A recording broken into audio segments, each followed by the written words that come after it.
said the car is really good balance-wise. Not talking about what kind of adjustments, but a lot of guys are talking about. If we get a caution from 0 to 15 laps into a run, teams are talking about the two-tire scenario, but they've got to be very careful. Trouble. Trouble. Back straight away. One car sliding toward the wall and stops short. Boris said the 60 car had to race his way in. Nothing. In the grass in the back straightaway. You all right, boys? Caution will wave. First caution of the day, and it looked to be as if it could have been a single-car incident. The veteran road racing champion is going to run half a dozen or so cup races in a car from out of Jack Rouse's shops. We've seen so much trouble off of turn 2, and again, we'll just point out it's a lot to do with the wind, and then of course you come down off of turn 2 out of the banking over there, the track really flattens out as you come down out of the banking. Watch the number 60, bottom of your screen. On the bottom. Wow. It just looked like that car had that four-wheel drift up off the corner onto the backstretch. It's almost what happened to Michael in the qualifying race when he got into Dale Jr. That thing just took off. Off Kyle's car when he had a tire problem. Tony ran over some of it, and then this. That's serious right there. That's that right front fender that he had problems with in the qualifying race. And the butt shootout, I'm sorry, that he had to get fixed before he could run very well. And it also blocked Tony Stewart in a 20 car. He almost was involved in that, but they were heads up enough to stop. And that's whose shoulders I put this whole thing on. That driver can't make that call buckled in that race car. It has to be on the shoulders of the crew chiefs and the spotters.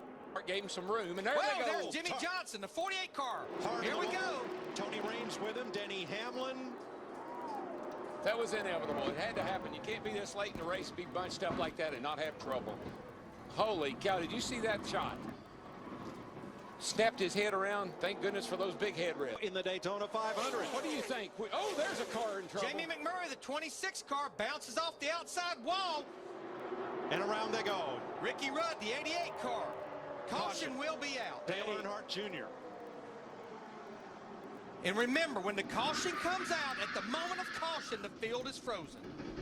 What do we got? 5 laps to go, 4 to go this time. It looks like we may get a green-white checker here.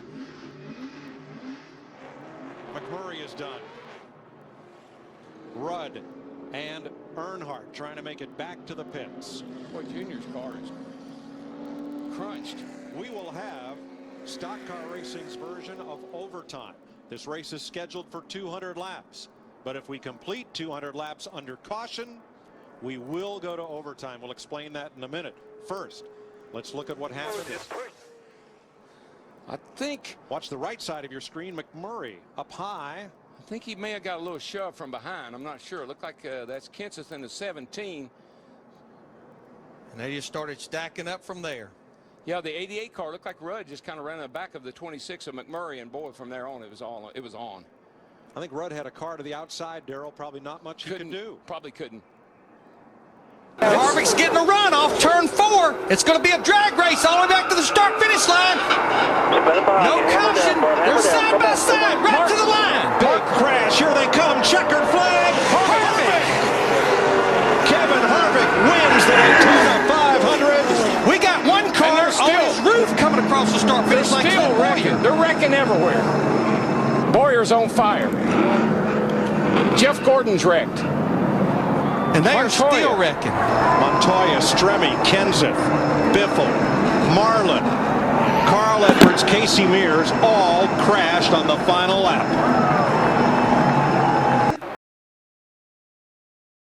You know what I love as a driver? You're driving down on the inside. You're in that 2 car. You're leading the race, Jay Sauter, and everything's going fine. You think you're in the right place, doing a good job. All of a sudden, a bunch of cars go by you on the outside. And you're still wide open. Say, what? Whoa, trouble. Boy, the 2 car upside down, over and on to Scott Riggs. It's the big one. Oh, boy. Who is that still flipping? Sauter. It was Johnny Sauter. There's not anybody left. I mean, I only see about 4 or 5 cars that are coming around through 3 and 4 right now that were not in this race. They see Mike McLaughlin in 18. They're still getting upside down cars driving under cars. There has to be 25 cars over there. Comes Michael Waltrip. Damaged Lyndon Amick. And you see the 2 of Johnny Sauter. Here comes Scott Riggs, last week's winner. Here comes our leader, Stacy Compton. Jason Keller, Kenny Wallace, Kevin Grubb, who has come from 38th up to the top 5. Todd Bodine with Damage. bit of damage Little on the front damage, end. not much. Jeff Purvis. Drivers climbing out. There is Ron Hornaday Look at that going over junkyard. toward Jamie McMurray, Shane Mill in the 47 car. youngest driver in the race Joe at age Nemechek. 21. Nemechek wrecked. What a mess. Coy Gibbs out of his car, and his teammate Mike McLaughlin is the car that landed on top of him. 24 Kind of cars. reminiscent of a big Daytona wreck. Tony Stewart and Bobby Labonte in it.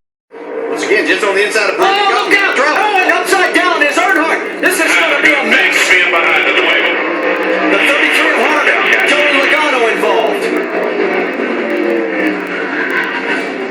More cars still spinning in this